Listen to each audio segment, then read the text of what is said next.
Bendito Dios. Gracias, Padre. Un domingo más, Señor. Caminando contigo, Señor. Te entrego cada vida que está presente acá, Señor. Por los que no han de venir porque han viajado, Señor. Porque ellos busquen un lugar donde congregarse, Señor. Donde entendamos que las vacaciones no son para contigo, Señor. Las vacaciones es para ir a un lugar distinto. Pero tú, donde vayamos, debes estar primero, Señor. Ayúdanos, Padre, a caminar contigo cada día, Señor. Que tu palabra sea el pan de cada día. Gracias, Padre, porque hoy estamos alabándote, Señor. Te hemos alabado con palabras, con canciones, Señor. Y Dios quiere que cada una de las canciones hayan sido puestas en nuestro entendimiento, Señor. Muchas veces repetimos y no pensamos. Ayúdanos, Padre, en esta mañana a honrarte, Señor, con tu palabra. A no desviarnos de tu palabra, Señor. A ser fieles en lo que tú dices, Señor. Porque es tu palabra la que se va a hablar, Señor. Ayúdame, Señor, en mis debilidades, Señor. En mis torpezas al hablar, Señor. Sé tú hablando por mí, Señor. Ayúdame, Padre, en esta mañana. Con temor y temblor me pongo al frente de tu palabra, Señor. Para que no salga de mi boca lo que yo pienso o lo que yo creo, sino lo que tú crees, Señor. Que sea todo tuyo, Señor. Bendito Dios, te entrego este tiempo en el nombre de tu amado Hijo Jesús. Amén. Pueden tomar asiento, mis queridos hermanos.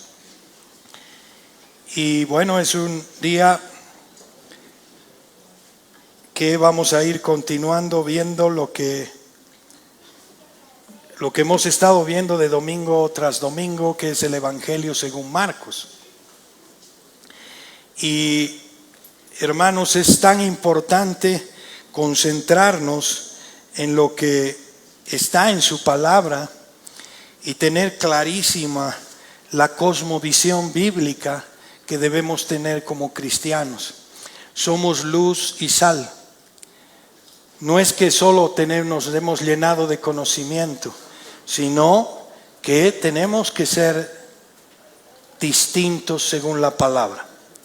Y yo les digo, hoy día es 28 de diciembre y seguramente antes de empezar la prédica, no sé cuántos dicen que este día es el día de los inocentes.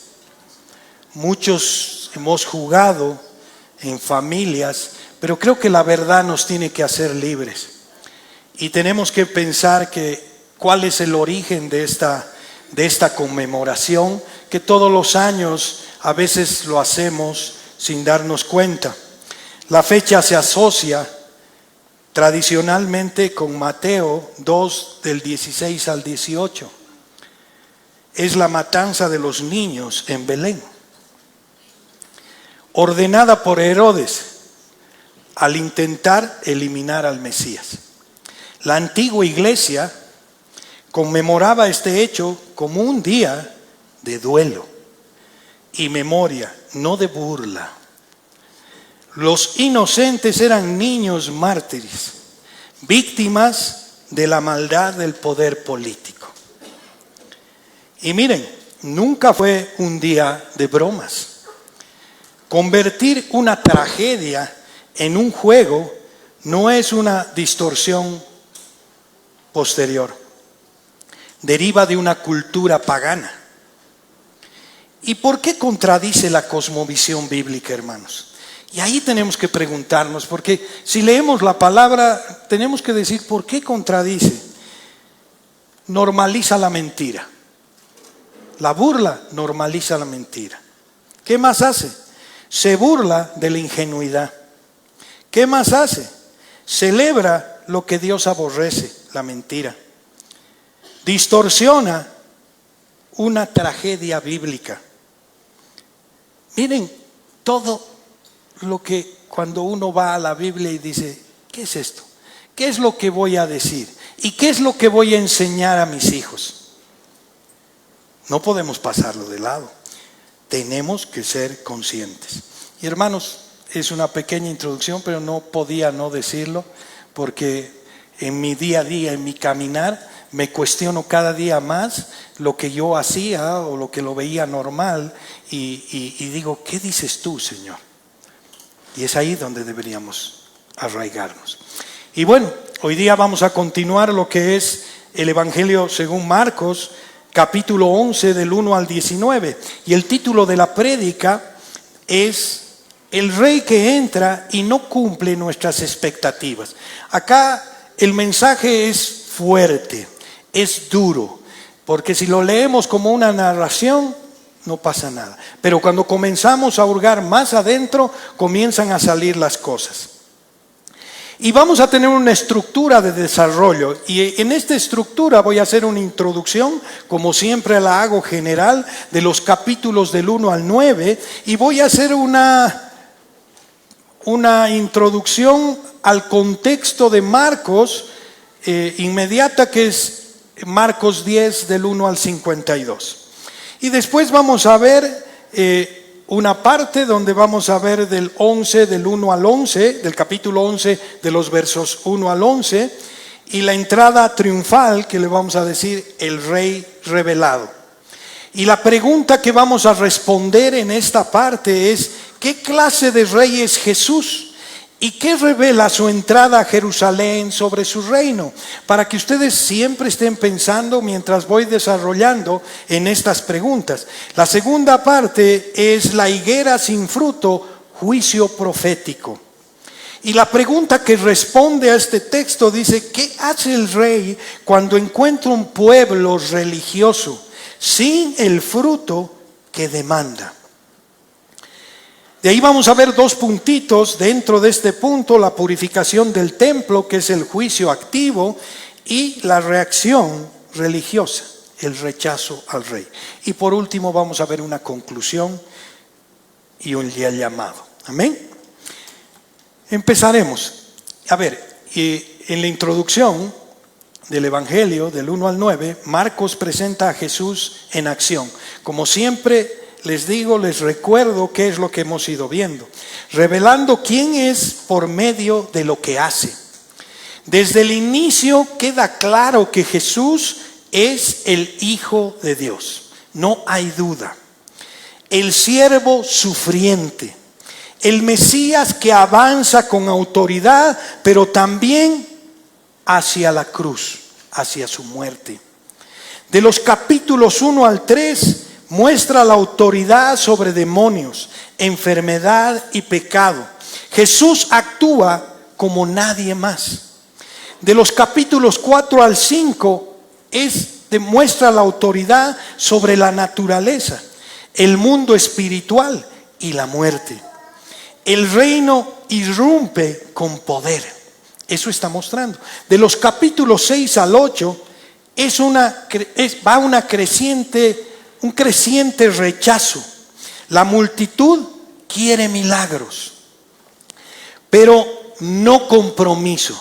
Esto les debería sonar y nos debería retumbar en nuestras cabezas. Queremos milagros, pero no compromisos.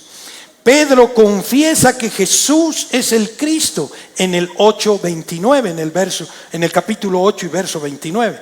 Pero no entiende, y escuchen, no entiende qué tipo de Mesías es Él. En el capítulo 9, la transfiguración confirma la gloria del Hijo, pero el camino sigue siendo sufrido. Jesús deja claro, la gloria viene después de la cruz. La gloria viene después de la cruz. Hasta aquí Marcos responde quién es Jesús.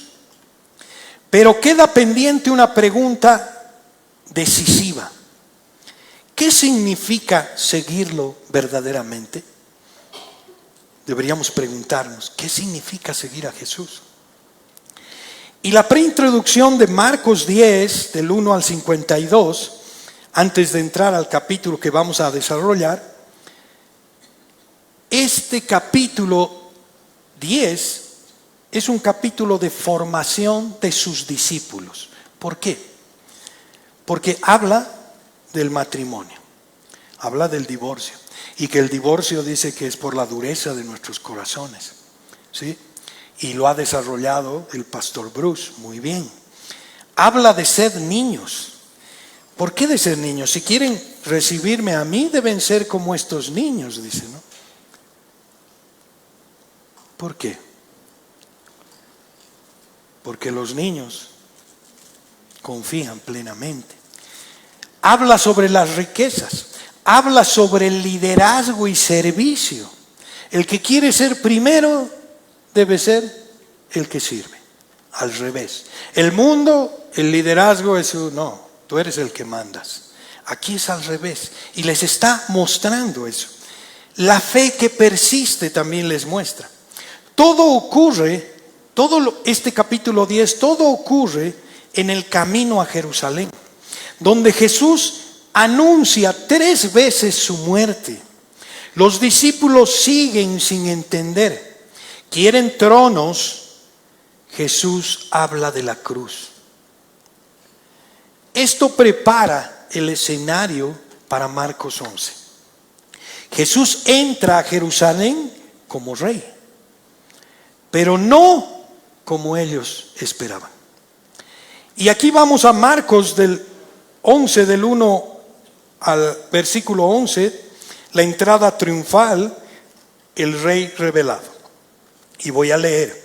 Cuando se acercaban a Jerusalén, junto a Betfagé y a Betania, frente al monte de los olivos, Jesús envió 2 de sus discípulos y les dijo: id a la aldea que está enfrente de vosotros, y luego que entréis en ella hallaréis un pollino atado, en el cual ningún hombre ha montado.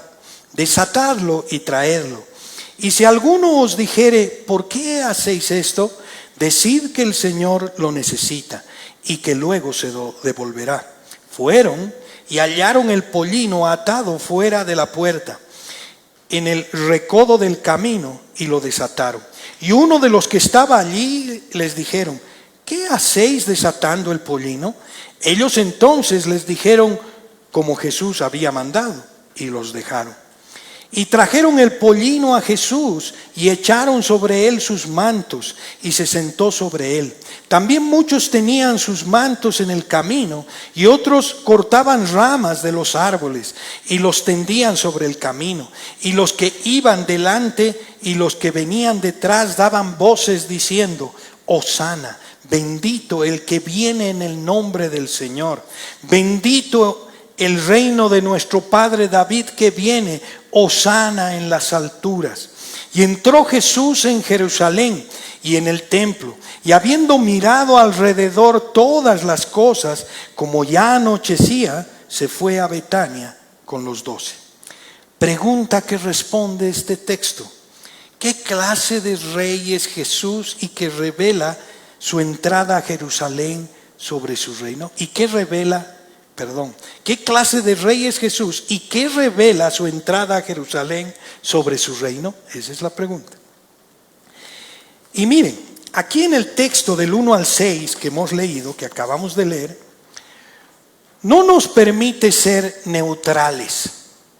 Jesús no es víctima del acontecimiento, ¿sí? Pobre de mí, voy a ir a morir. No. Él entra a Jerusalén porque ha decidido hacerlo. Amén.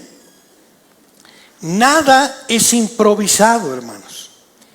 Y la obediencia tampoco. Aquí hay algo tremendo en estas líneas. Jesús no solo demuestra conocimiento y autoridad, exige obediencia inmediata. Da una orden extraña a los discípulos, arriesgada y humanamente cuestionable. Miren el 11:2 dice: vayan, encuentren un pollino, encontrarán un pollino atado, desatadlo y traedlo. Desde nuestra lógica, no es suyo, ¿O era de él? No, no es suyo. No tienen permiso previo. ¿O tenían? No. No hay garantías visibles. Hay consecuencias legales posibles. Se han robado este pollino. Sin embargo, los discípulos no discuten. Tremendo. No discuten. La obediencia de los discípulos es increíble, pero real. Ellos no piden explicaciones adicionales, no negocian el mandato como nuestros hijos. Cuando les dices no, siguen negociando, ¿no? No negocian el mandato. No buscan alternativas más seguras. No retrasan la orden hasta entenderlo mejor. A ver, entenderemos, captaremos qué dice el maestro. Creo que está equivocado. No. Simplemente van y hacen exactamente lo que Jesús les dijo. Exactamente. Esta obediencia es radical, hermanos. Concreta y confiada. No obedecen porque el mandato sea lógico. Obedecen porque Jesús es digno de confianza.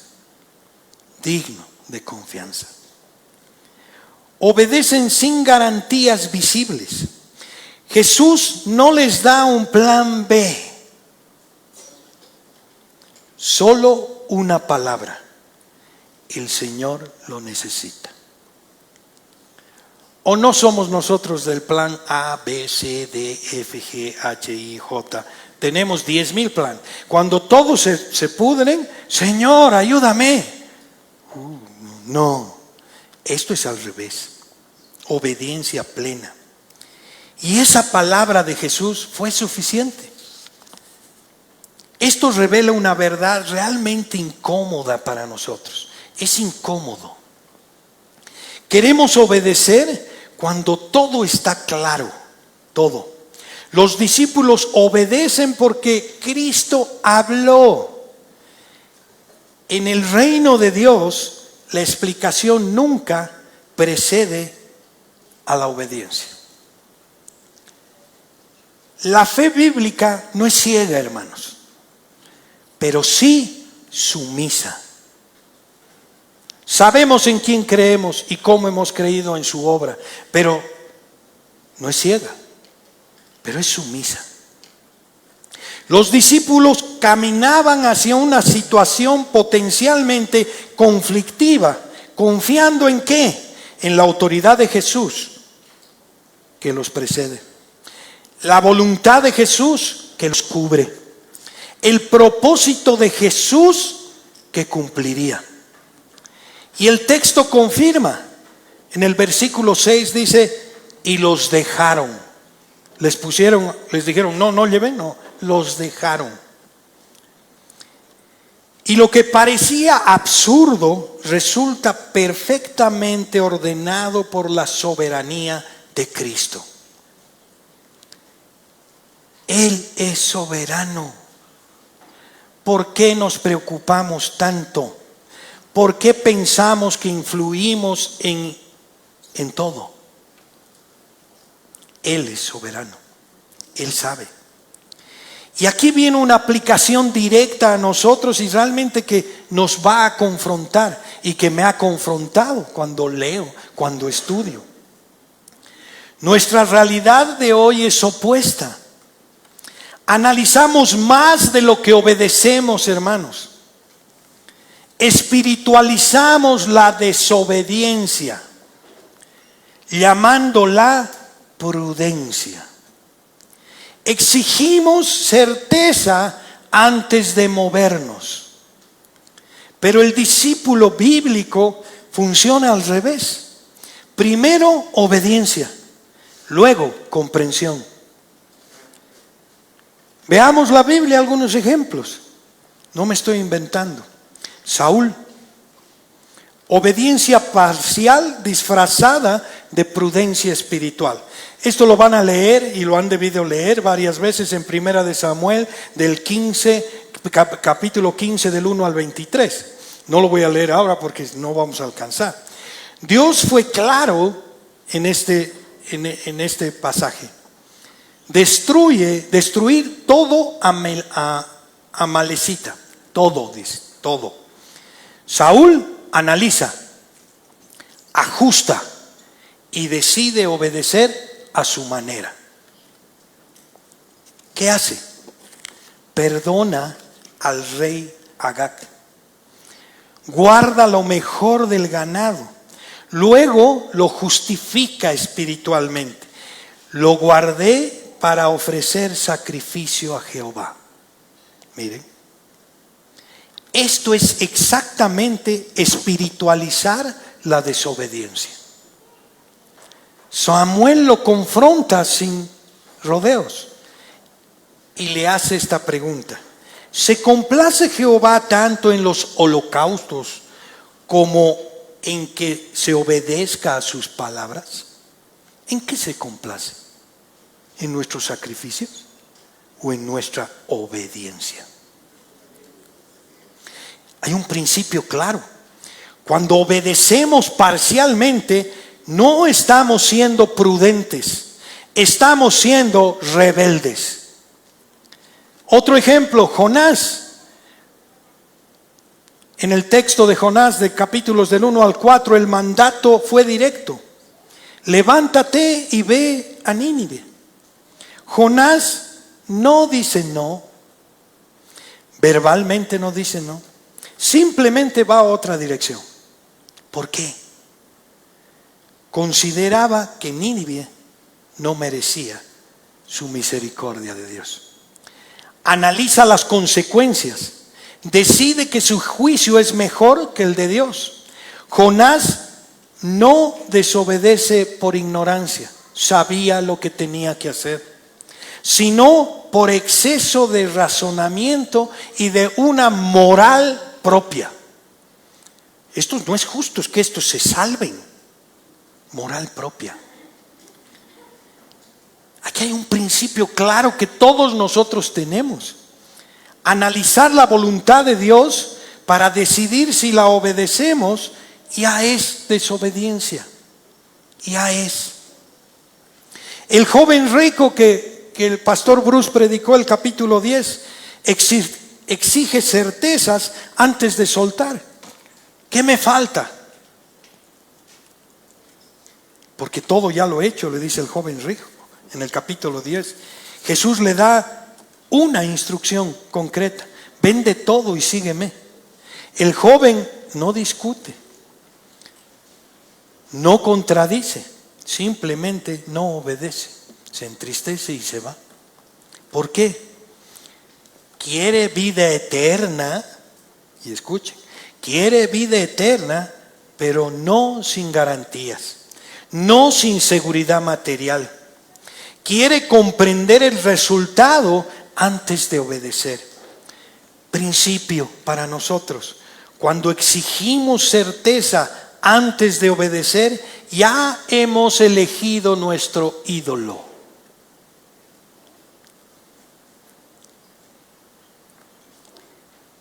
Y hay varios ejemplos en la palabra, muchos ejemplos en la palabra. Todos estos textos que les he leído, y que tenía dos más, pero creo que con esto está claro, una verdad transversal de todos estos textos que une todos los textos que hemos leído, es que nunca ha sido falta de claridad en la palabra. Dios es claro en la palabra. Siempre ha sido falta de sumisión a la palabra. Dios habla claro, hermanos, súper claro. El ser humano responde, ¿saben cómo responde? Analiza, posterga, justifica y espiritualiza. Eso hacemos. El discípulo bíblico no funciona así. Obedezco cuando entiendo. No, funciona así. obedezco porque Él es el Señor y luego entiendo. ¿Por qué obedecemos? Porque Él es el Señor de nuestra vida. Los discípulos del pollino no sabían el desenlace, no sabían en qué iba, cómo iba a ser el desenlace. Solo sabían quién les había hablado. Y eso fue suficiente.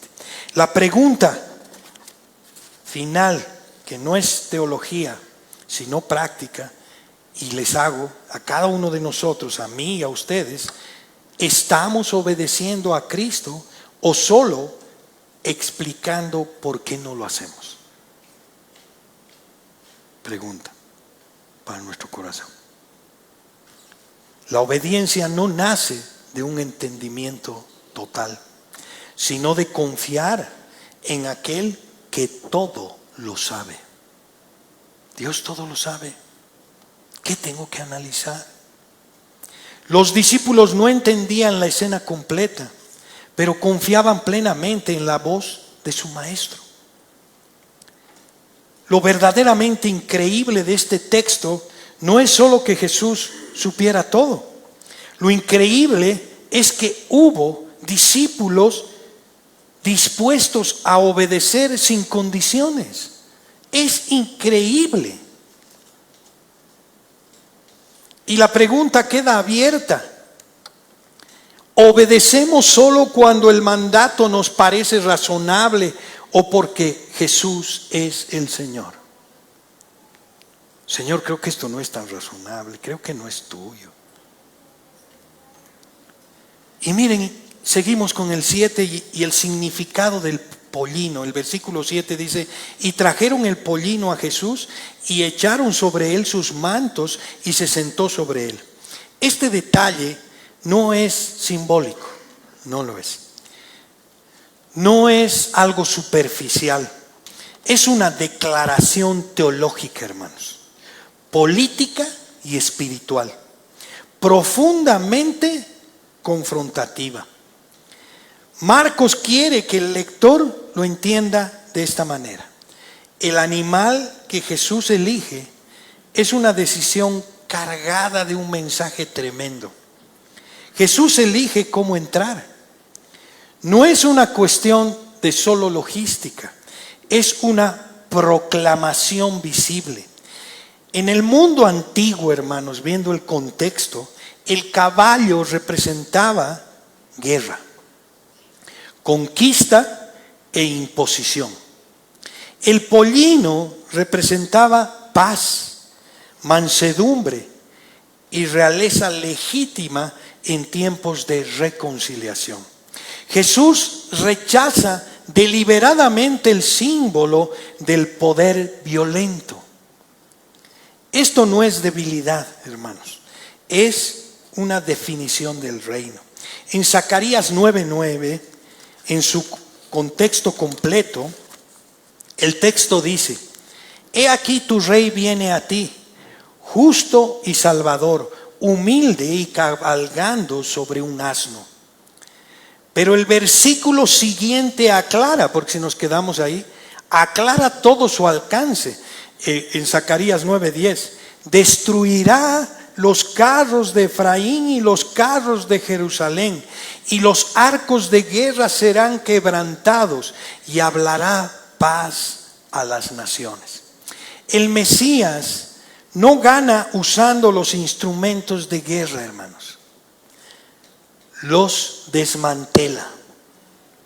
Jesús no viene a perfeccionar el sistema de violencia. Vamos a salvar el mundo. No vino Jesús a eso. No. El sistema está caído y así va a ser y así va a morir. Viene a exponerlo como incompatible con el reino de Dios. No tiene nada que ver con el reino de Dios. Es contrario. Y esto nos confronta políticamente, pero no partidistamente, ¿sí? El pueblo, ¿qué esperaba? un Mesías antirromano. Eso estaba esperando. Un líder nacionalista. Un libertador armado. Jesús entra diciendo sin decir: no voy a expulsar a Roma con espadas. No voy a restaurar Israel por fuerza. No voy a usar su lógica de poder. Esto frustra todos los bandos. A los celotes por no pelear. Los celotes querían pelear. A los religiosos por no alinearse a Roma. Por no encajar en sus categorías. El reino de Jesús no se deja instrumentalizar. Justicia y salvación son redefinidas por él. Zacarías une estos dos conceptos: justo, recto delante de Dios; salvador, libertador. El pueblo los ha separado. Querían salvación política, sin justicia moral ni arrepentimiento. No hay justicia sin arrepentimiento, no la hay. Jesús los vuelve inseparables. No hay salvación sin justicia. No hay liberación si no hay transformación de corazón. Por eso entra humilde. Porque su victoria no sea externa primero, por fuera, sino interna. El cambio comienza de adentro hacia afuera, nunca de afuera hacia adentro. La falsa piedad es lo que odia el Señor. Y el enfoque de la cosmovisión, Jesús confronta la cosmovisión dominante. Miren, poder es igual a dominio. Victoria es igual a derrota del enemigo. Reino es igual a control territorial. Jesús representa todo lo contrario. Miren, dice otra cosa. Poder es igual a ¿qué? Servicio. Vamos a servir primero. Victoria, obediencia hasta la muerte. Reino, señorío de Dios en el corazón humano. Este contraste, la verdad, hermanos, no es poético, es subversivo. Porque este gesto provoca rechazo. Un Mesías en pollino no satisface la urgencia política, no inflama el nacionalismo, no valida la violencia religiosa. Por eso la alabanza duró poco, hermanos. Cuando entendieron que no iba a haber espada, retiraron su apoyo. El mismo gesto que cumple la profecía es el que sella el rechazo del Mesías. Y esta aplicación es directa para el día de hoy. Seguimos esperando a un Jesús que arregle el sistema, que derrote a nuestros enemigos, que valide nuestras causas. Jesús sigue entrando, hermanos, sin caballo, sin espada y sin eslogans. Sigue confrontando. Mi reino no es de este mundo.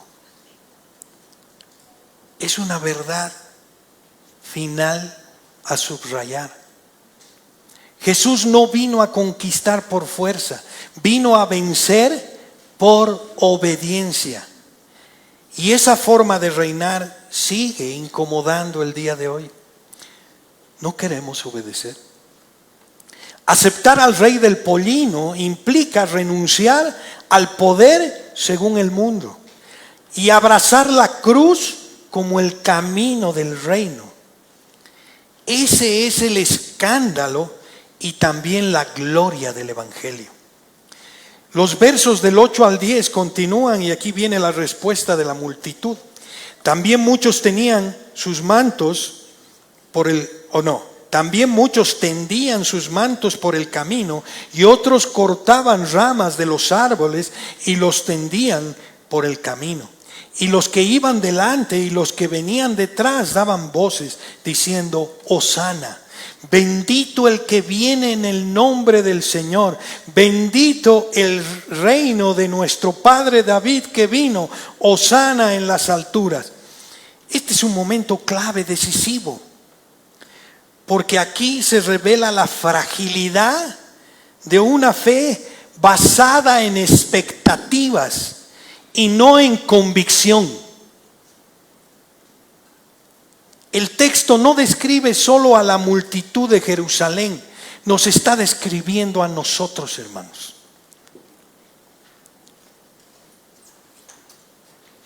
Cuando la alabanza no nace de la comprensión, Hosana, hemos cantado Hosana, el clamor correcto con un contenido incorrecto. Hosana, ¿qué significa, hermanos? ¿Qué quiere decir Hosana? Gracias, hermana. Sálvanos ahora. Eso quiere decir Hosana. Tenemos que cantar con entendimiento. Si no, ¿qué cantamos? No es adoración desinteresada cuando dicen Hosana. Hosana, sálvanos ahora. No es desinteresada. Es una súplica urgente.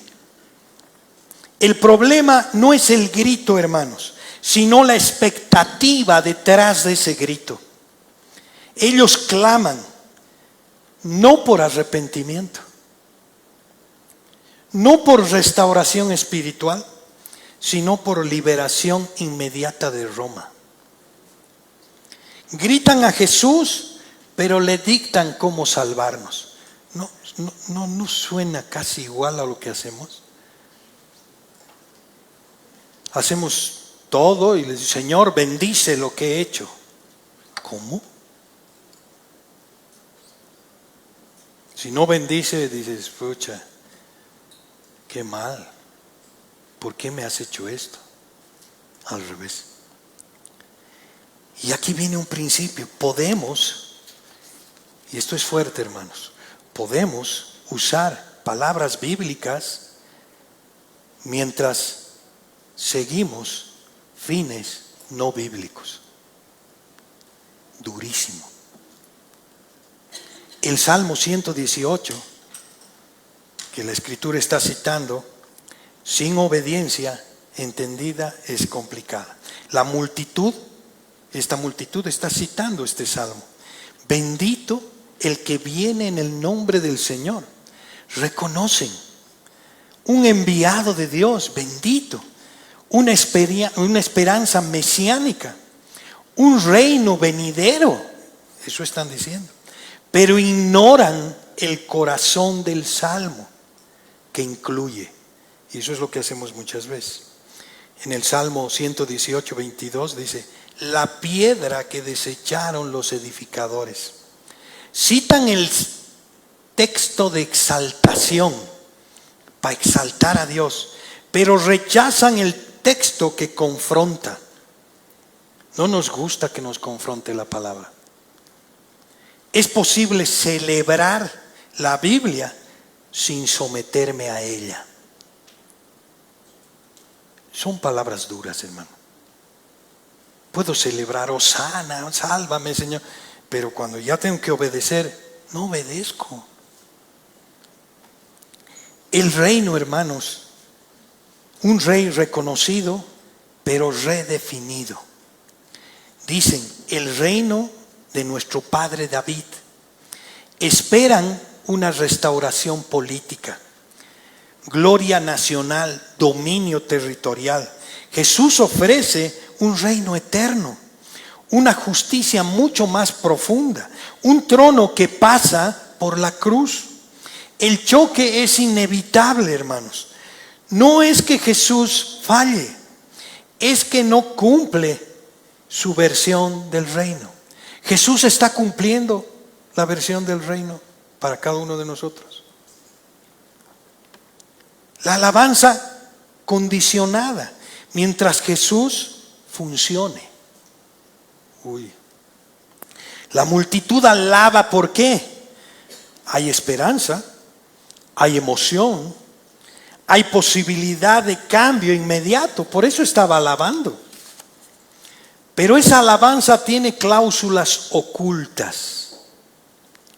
Sálvanos como queremos que nos salves. Reina según nuestras expectativas. No toques mis prioridades. Cuando Jesús no cumple estas condiciones, la alabanza se convierte en rechazo. La alabanza que no acepta la cruz no va a resistir el sufrimiento. No. De hosana a crucificarle. Miren, qué tremendo. El mismo corazón. Hoy te alabo y mañana te crucifico.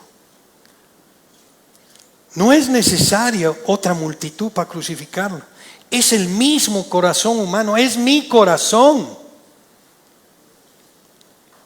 El corazón que quiere beneficios sin rendición.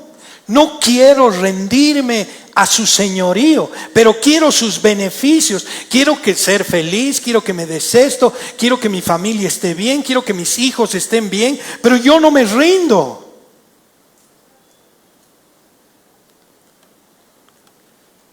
Seguimos diciendo hosana en la adoración, pero no en la obediencia diaria, hermanos. Cantamos que Cristo reina, pero resistimos su señorío. Celebramos a Jesús cuando entra montado en pollino, pero lo rechazamos cuando entra al templo a examinar. No, eso ya no, Señor. Hasta aquí. Jesús no busca multitudes que lo aclamen, hermanos. Busca discípulos que lo sigan. La pregunta es, ¿gritamos hosana? Sí, gritamos hosana. Gritamos. Pero la pregunta que deberíamos hacernos es, ¿seguimos a Cristo cuando su reino contradice nuestros intereses? ¿Es ahí? La multitud quiere un Salvador que cumple sus planes. El discípulo sigue a un rey que destruye nuestros planes. Destruye. Aquí lo que predicamos no busca aplausos, hermanos. No. Busca conversión real de sus corazones. No queremos que nadie nos aplauda. Jesús entra al templo y observa, dice el 11. Y entró Jesús en Jerusalén y en el templo. Y habiendo mirado alrededor todas las cosas, como ya anochecía, se fue a Betania con los 12. Este versículo es clave, hermanos. Es el lugar del nombre de Dios. El centro del culto. El símbolo de la relación del pueblo con Dios. El rey no pide permiso para evaluar lo que es suyo. Donde Cristo es Señor, Él tiene derecho a examinar todo. Y aquí dice, y habiendo mirado alrededor todas las cosas, es una mirada pesada. Porque hay un silencio. Hay el verbo de esta oración implica una observación detenida, no pasajeras. No era curiosidad.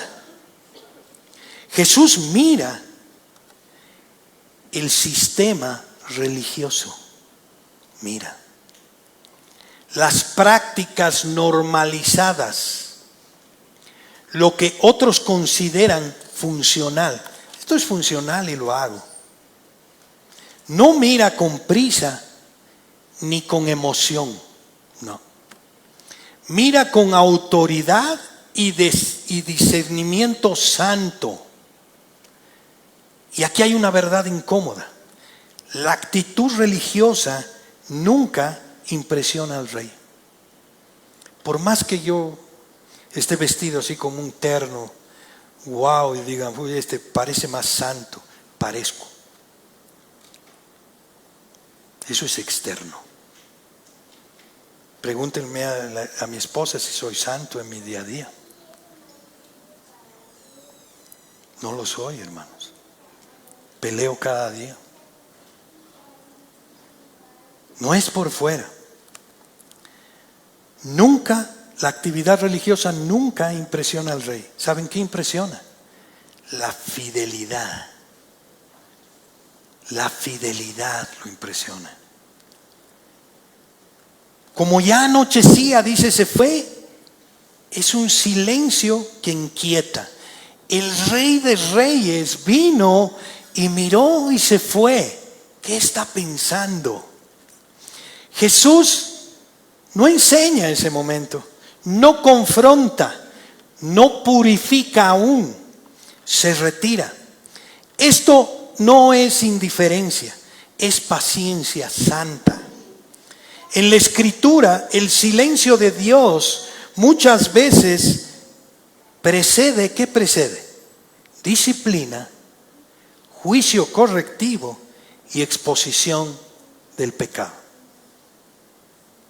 Eso es lo que viene cuando hay silencio de Dios.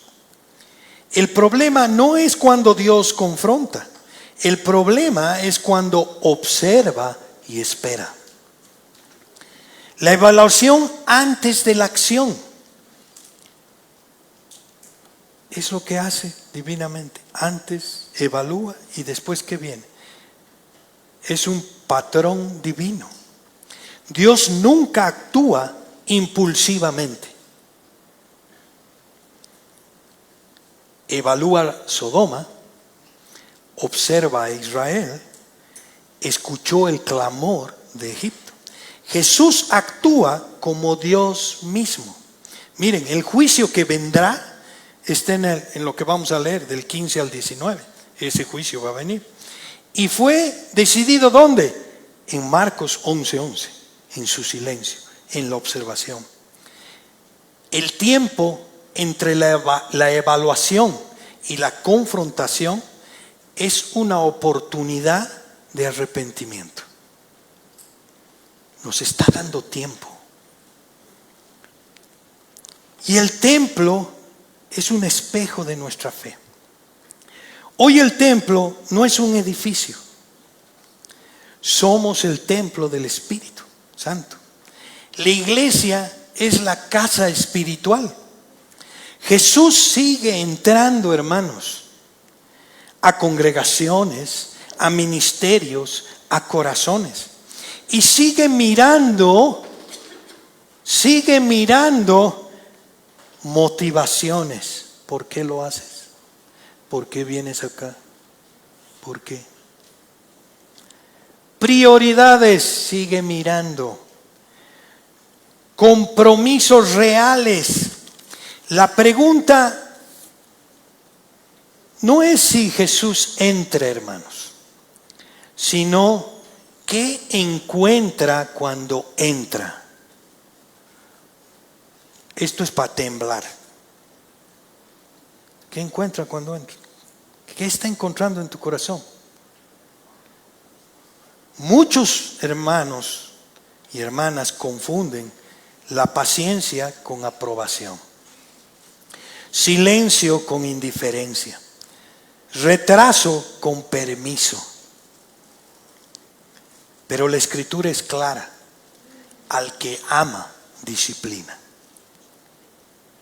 Nos va a disciplinar. Hay un silencio. ¿Qué esperas para arrepentirte?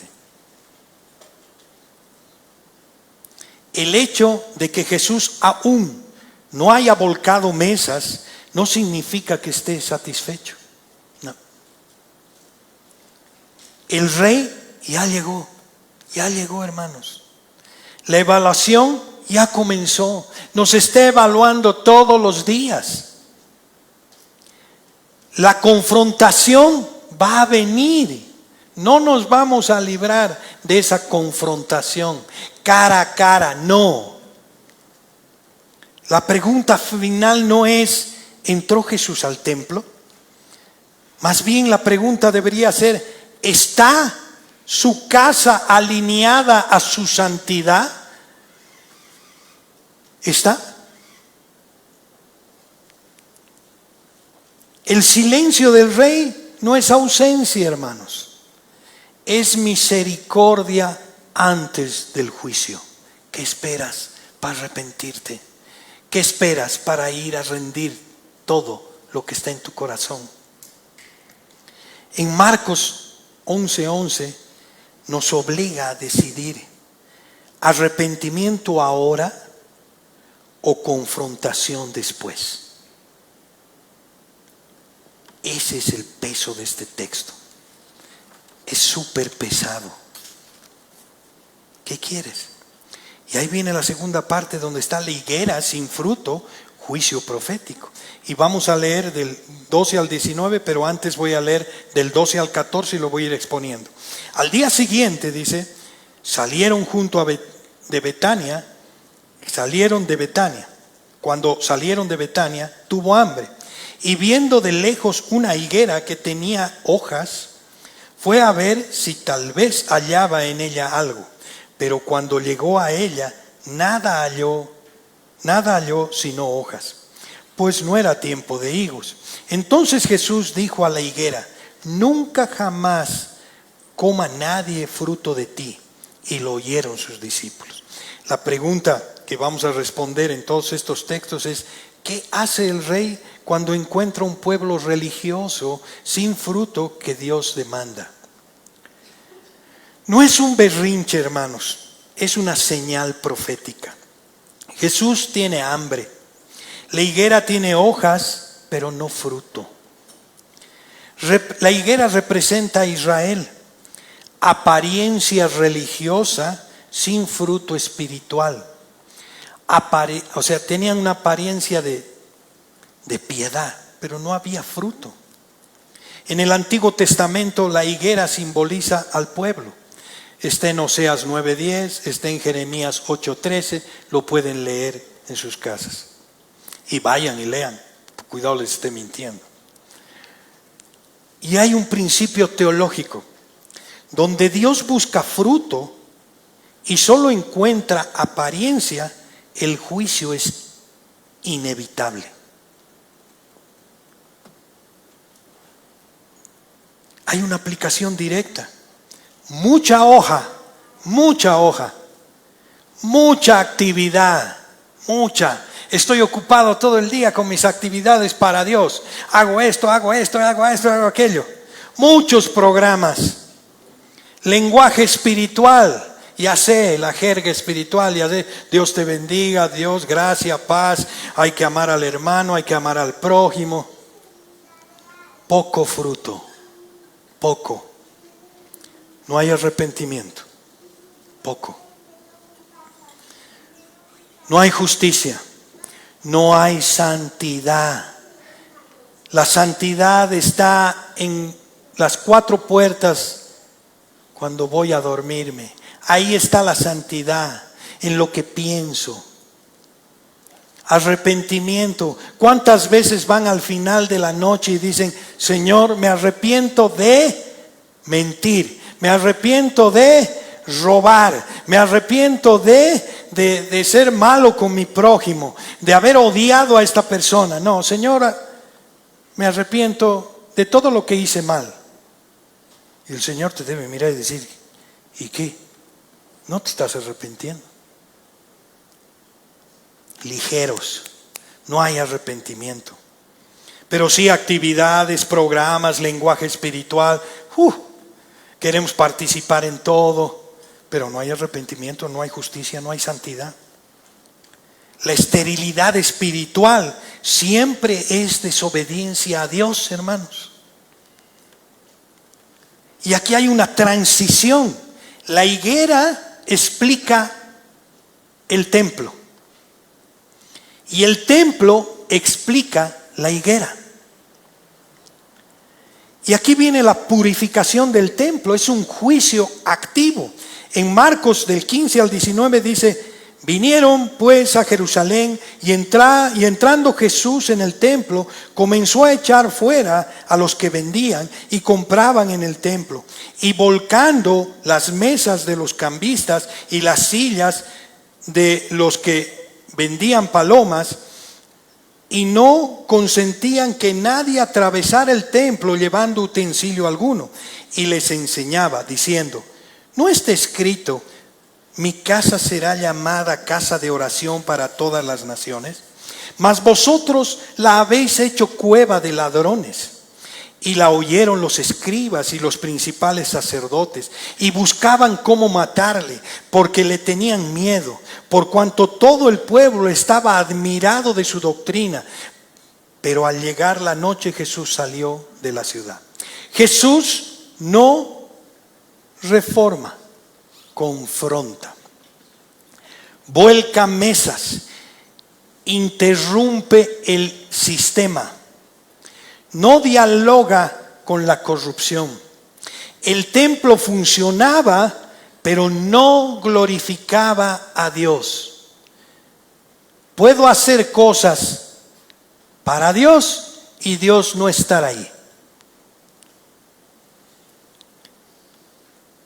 Hay dos acusaciones bíblicas acá que Jesús cita. Isaías 56:7 dice: ahí está el propósito perdido. Casa de oración para todas las naciones, les dice. En Jeremías 7:11 hay una corrupción tolerada.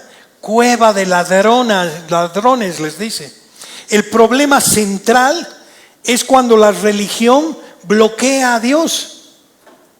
Hago cosas religiosas, pero no está Dios. Jesús no entra al templo por una irritación momentánea, ¿sí? No es como nosotros.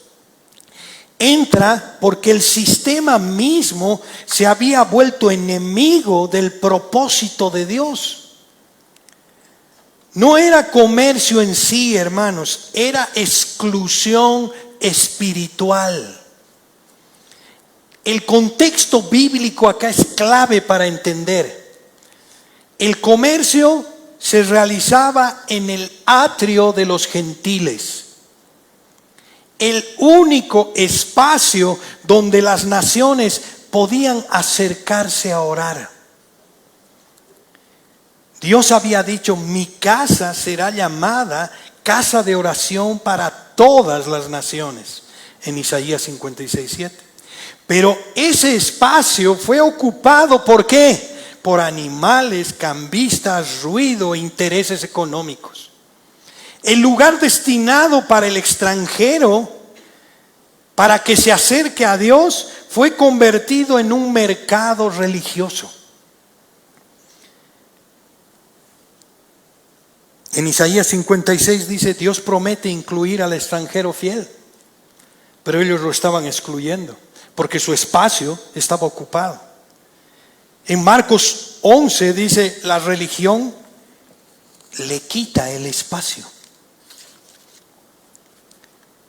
Cuando la iglesia se organiza, y esto es fuerte, hermanos, cuando la iglesia se organiza solo para los de adentro, ya dejó de reflejar el corazón misionero de Dios. Eso nos toca a cada uno de nosotros.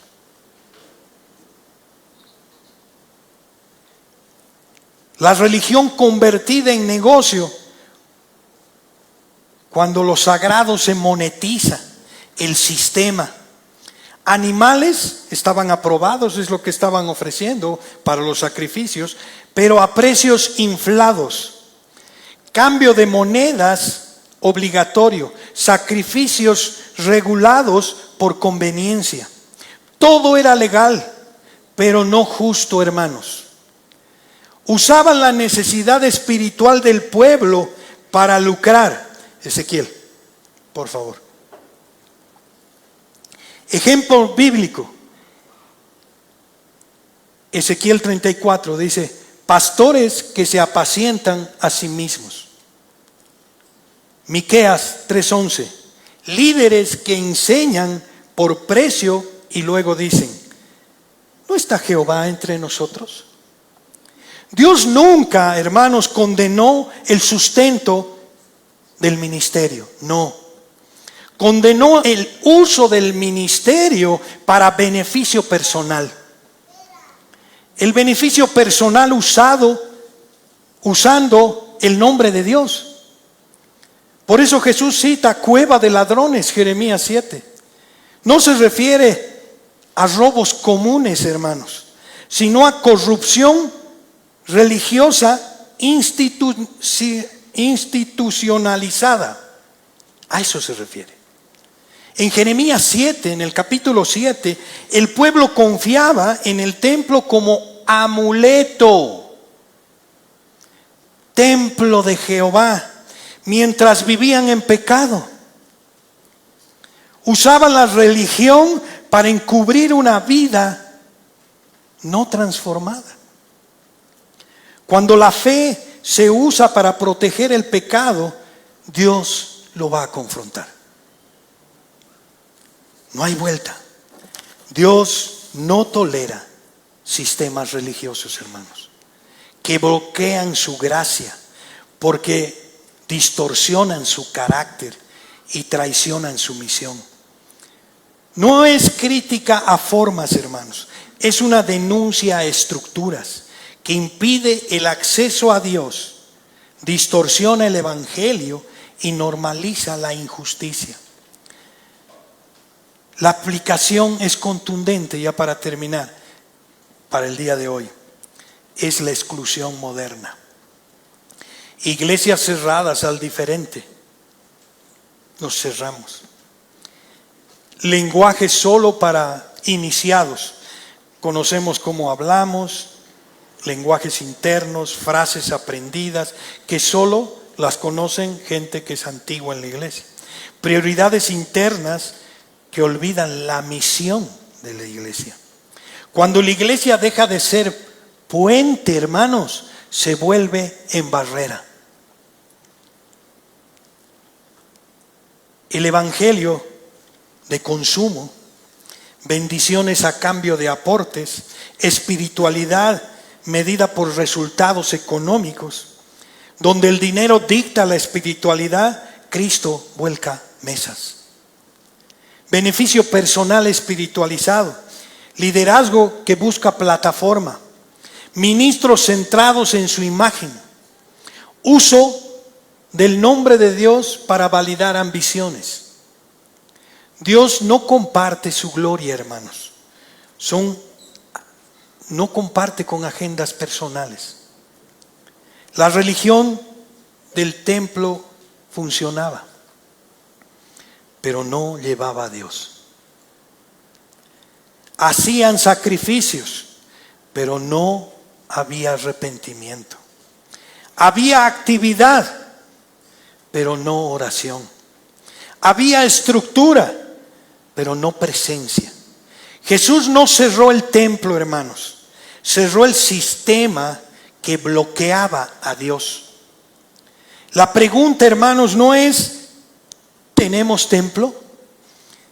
Sino ¿estamos facilitando o estorbando el acceso a Dios?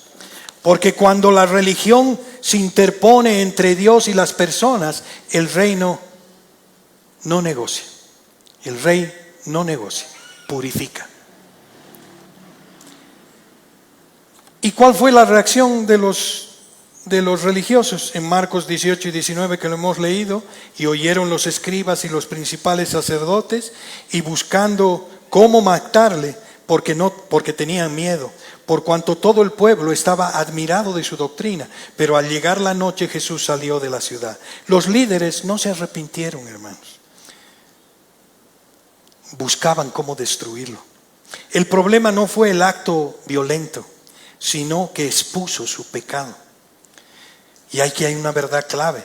Cuando la religión pierde su fruto, siempre atacará al que lo confronta. Y hay 3 verdades para finalizar. Jesús no entra para decorar nuestra fe, entra para gobernarla. La apariencia espiritual nunca reemplaza el fruto. El silencio del rey es misericordia. Su juicio es inevitable. Las preguntas finales con las que se deben ir a su casa es: ¿qué vio Jesús cuando entró en nuestro templo? ¿Hay hojas sin fruto? ¿Necesitamos purificación o arrepentimiento? El mismo rey que entra con mansedumbre juzga con santidad lo que lleva su nombre. Él va a juzgar. Pueden ponerse de pie, hermanos.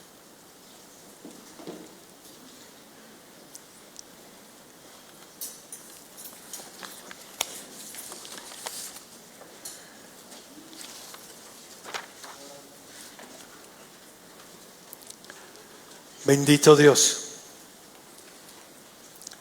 Cuánta verdad hay en tu palabra, Señor. Cuánto nos estás confrontando, Señor. Ayúdanos a abrirnos, Señor. Ayúdanos a hacer tu obra y no ser esa piedra, Señor, o ese muro como iglesia, Señor. Tú tienes todo el derecho de evaluarnos, Señor, y hacer justicia con cada uno de nosotros, Señor. Ayúdanos, Padre, a rendirnos ante tu presencia, Señor, a humillarnos y a arrepentirnos, Señor. Hoy es el tiempo de venir arrepentidos, Señor. Tú eres el Rey. Te digo, Señor, tú eres el Señor de mi vida, pero no te obedezco muchas veces, Señor. No tengo esa obediencia como estos discípulos que no cuestiona, Señor. Mi autojusticia todavía está tan elevada, Señor, que necesito que la destroces, Señor. Necesito que tú seas el Señor de mi vida, Señor. Desde que abra los ojos, Señor, que no pueda dar un paso, sino que tú seas el primero en aprobar lo que voy a hacer, Señor, y a escuchar tu voz a través de tu palabra cada día, Señor, a decirme qué me estás diciendo, Señor, qué debo hacer, qué debo obedecer, Señor, hoy. Tu palabra es clara, Señor. El problema soy yo. El problema es mi duro corazón, Señor. El problema es que no me rindo a ti, Señor. El problema siempre estuvo en mí, Señor. Tú eres perfecto, Padre. Has mandado a tu único Hijo a morir por cada uno de nosotros por justicia, Señor. Él pagó lo que yo merecía, Señor. El inocente por mí. El inocente por todos, cada uno de mis pecados habidos, el de hoy y por los que van a venir, Señor. Tú has pagado, Señor Jesucristo, por mí. Ayuda a mi incredulidad día a día, Señor. Honestamente, Padre, me rindo a tus pies. No quiero aparentar nada, Señor. No quiero parecer, quiero ser, Señor. Quiero ser tu hijo, confiado en ti, no en mí, Señor. Gracias, Padre, por tu palabra. Gracias, Señor, en el nombre de tu amado Hijo Jesús. Amén y amén.